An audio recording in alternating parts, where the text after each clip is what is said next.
ভারতের কবজা থেকে ৫ কিলোমিটার এলাকা অবমুক্ত করল বিজিবি। বিএসএফ এর দখলে থাকা ঝিনাইদহের মহেশপুর উপজেলার মাটিলা সীমান্তে কোদলা নদীর অংশবিশেষ ওই স্থানটি অবমুক্ত করে নিজেদের দখলদারিত্ব প্রতিষ্ঠা করেছে বাংলাদেশের সীমান্ত রক্ষাকারী বাহিনী।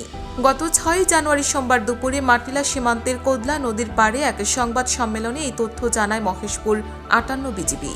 সংবাদ সম্মেলনে বক্তব্য রাখেন ৫৮ বিজিবি অধিনায়ক লেফটেন্যান্ট কর্নেল আজিজুস শহীদ। তিনি বলেন, এই নদীর ৪.৮ কিলোমিটার বাংলাদেশের ভূখণ্ডের মধ্যে অবস্থিত।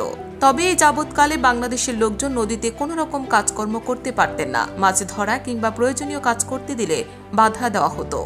তিনি আরও বলেন, ৫৮ বিজিবি মাটিলা সীমান্তের কোল ঘেঁষে কোদলা নদীর বহমান। সাম্প্রতিক সময়ে বিএসএফ এর সাথে আলোচনা করে সেখানে বিজিবির দখলদারিত্ব প্রতিষ্ঠা করা হয়েছে।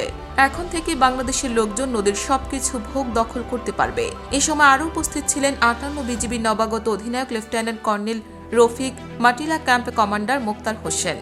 সংবাদ সম্মেলন শেষে গণমাধ্যম কর্মীদের নদীর ধারে নিয়ে যাওয়া হয়। সেখানে দেখা যায় মাটিলা গ্রামের অনেকেই নদীতে মাছ ধরছে এবং অনেকেই গোসল করছে।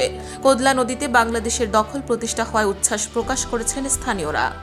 স্থানীয় এক কৃষক বলেন, এখন থেকে নদীর ধারে নিয়মিত মাছ ধরা যাবে ও নিত্যদিনের কাজকর্ম করা যাবে। আগে বিএসএফ নদীতে নামতে দিত না।